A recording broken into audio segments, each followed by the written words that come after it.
What do we got here? What are we doing here? What are we doing here? Bagging the box. Oh, we should talk. This is video. Telling us all about Frank Sinatra. In the future. We have one of the best. Box is taller than us now. We were always bigger than the box. Now the box is bigger than us.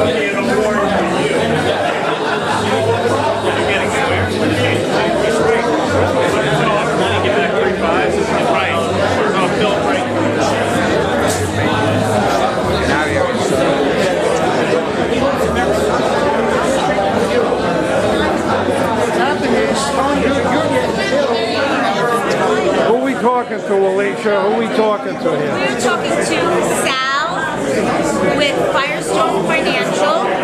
And How do you not know me? do you know Sal? I do. Sal, I don't even know your last name. I just know you as Sal. Smith. No, it's an Italian last name, I think. Okay. It's hard enough for me to remember the names of the companies and everything. See, he's just Sal. I can tell you what he had for dinner the other night, but I might not be able to tell you his last name. I'm not sure she can tell you what I have. I can tell you what a terrific sales guy he is now, because that's all the different trade shows, amusements, and vending, and book vending, and how hard he works. That I can tell you. I do work very hard. So maybe he's the voice of Firestone. Are you the voice of Firestone? Is he the show? You asked David Cohen? I'd like to consider myself the face of Firestone. Check the ads. Well, I think they stopped those ads a while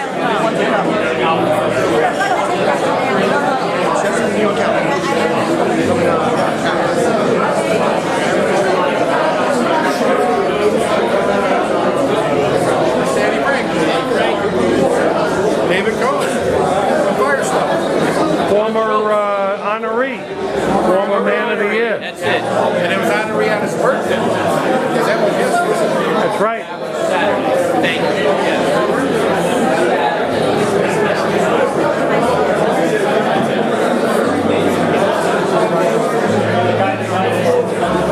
Why don't we take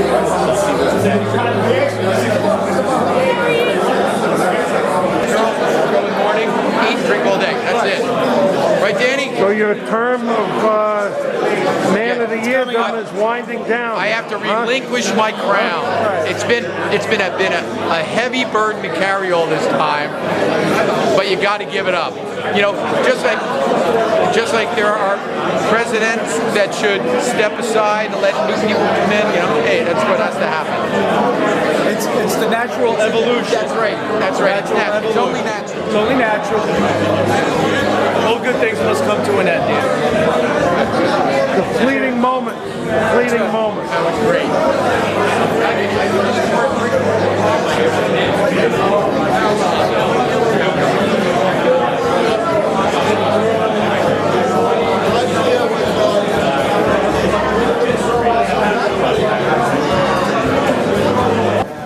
Jeff Krinsky, right? Jeff, I know Jeff Krinsky. And we have Mike Maas, right? And Mark Clipper.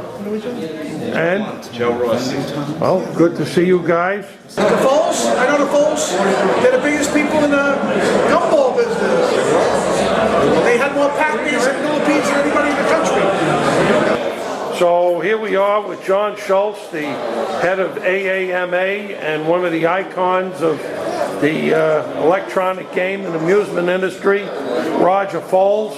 Roger, how old are you now? 84. 84, and how many years were you in amusements, right? 60 years. That's all, just 60? Uh-huh. I don't want to get some recording. It doesn't come back. It doesn't come back.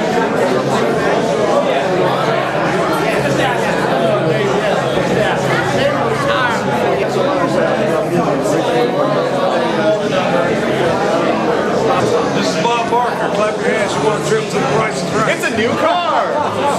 This is John Holcomb. Long-standing ECAS. Are you the oldest ECAS? Wes and then John. I like the place. It's light, it's well built, it's popular, it's really nice.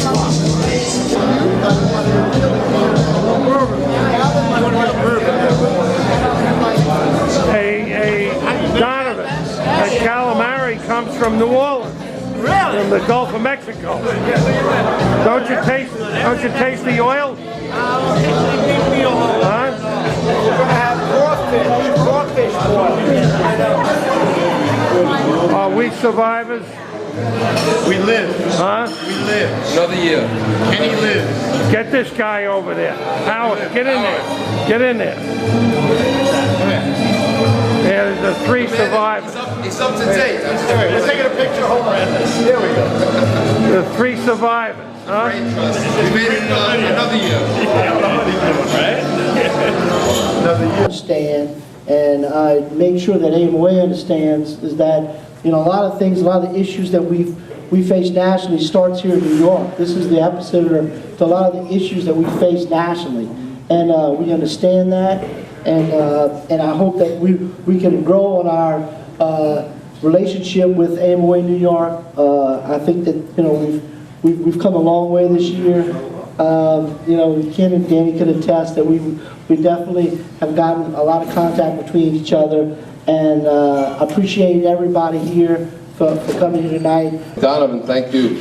The relationship with Amoa-Ny National has never been better, and we hope it continues. You've done a great job, really. We appreciate it here in New York. Hello, everybody, and welcome back again. We know everybody's hurting. We know it's all been one of the most challenging years for business overall, especially for small business.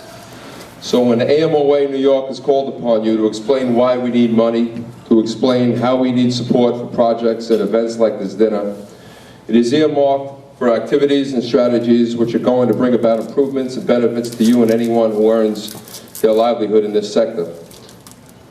And our funds often go to defend and guard against those political forces or competitive threats which want to destroy your business or diminish your equity or take away your income. So when Amoa-Ny New York calls for your assistance, it isn't just who has had a hard, difficult time. Remember, it is all of us who have had a hard, difficult time. Which brings me to say a few words about why we are here tonight in a tribute to music observing more than a century of the jukebox. A number of us are second-generation members of this industry. In my case, my father always taught me respect for the jukebox. It was sacred. He always had a reverence about what this device could do, the income it produced, for the operators as an entertainment medium, and the potential it always held through decades and generations. And I think about the corporate brand names like Rowe, Wurlitzer, Seaberg, Rockola. Those names have passed on like most of the past generation of operators.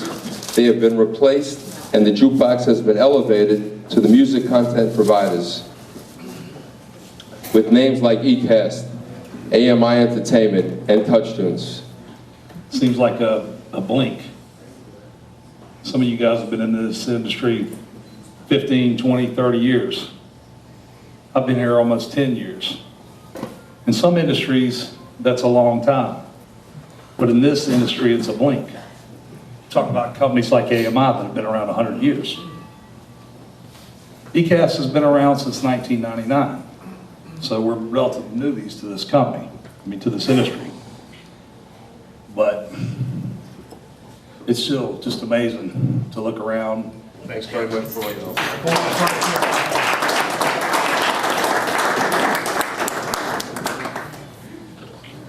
Thank you. Awesome plaque. In recognition of its leadership in music, technology, and business to benefit the economic development of the jukebox and its operators as a strong, viable industry sector of New York. Mike Bates, Chief Executive Officer at AMI Entertainment. Thank you. I mean, really young fella, a jukebox being not just a source of music, but a kind of a place around which we gathered to hear a warm, monophonic sound with a lovely bass that was round and full and gave us a much better kind of throbbing in the environment than you'll hear in most gathering places today. So I remember the first time I heard Lemon Tree, Peter, Paul and Mary's song, on a jukebox. It was thrilling. And I remember it was 1962. Tradition of creating a place of warmth and friendliness because of the way you introduced music to the American public. It was part of my history, and I was proud. I was also proud to hear music when it was first broadcast, Peter, Paul and Mary's songs, when we were marching with Martin Luther King, and those songs came over the radio, were played on the jukebox. And music had a great and important place in people's lives, not just for its education, but as a way for us to say we are family, we care about each other. And I hope that your continued commitment to bringing music to the American public will be as vital as it was then, notwithstanding the technology that can become, what should I say, a little oppressive from time to time. The substance of the music still binds us together. So thank you for all you do. Be courageous in the face of change. I've heard you discussing it.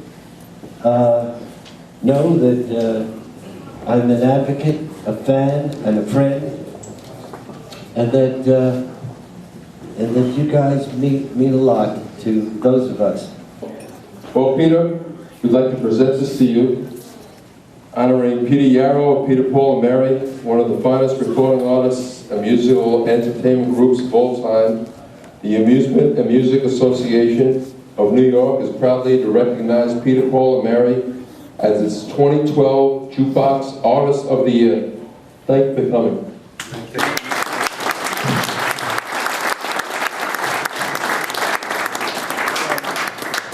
This is very heavy.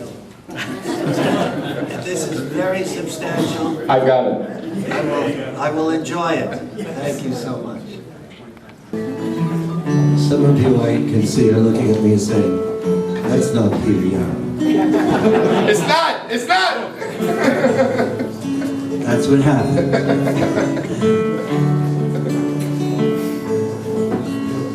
Actually, I'm not Peter Yarrow, but I am his assistant, and I do stand in for him. You better look at that bitch Miller, I want you to know.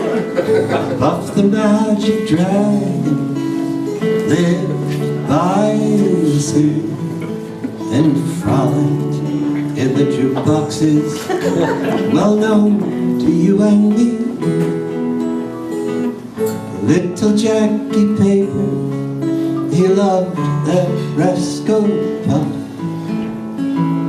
Brought him strings and sealing wax and other fancy stuff. Everybody said, Puff, Puff the magic dragon lived by the sea and frolicked in the autumn mist in a land called Amoa-Ny Ann. Oh, Puff the magic dragon lived by the sea and frolicked in the autumn mist in a land called Amoa-Ny Ann. Together they would travel on a boat with billowed sail.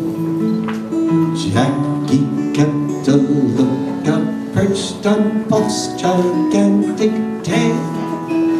Noble kings and princes would bow whenever they came. Pirate ships would lower their flags when Puff roared out his name. Everybody now.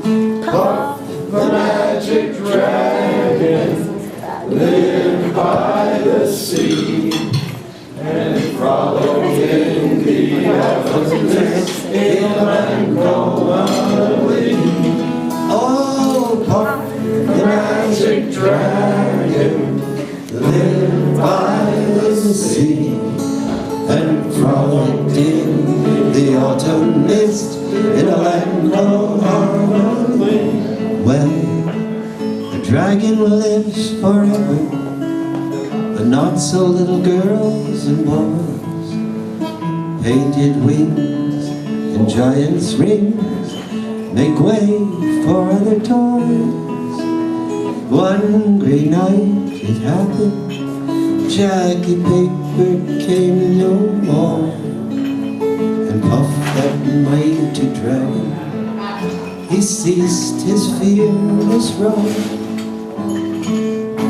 His head was bent in sorrow, green scales fell like rain. Puff no longer went to play along the cherry lane without his lifelong friend. Puff could not be brave, so Puff, that mighty dragon, sadly slipped into his cave.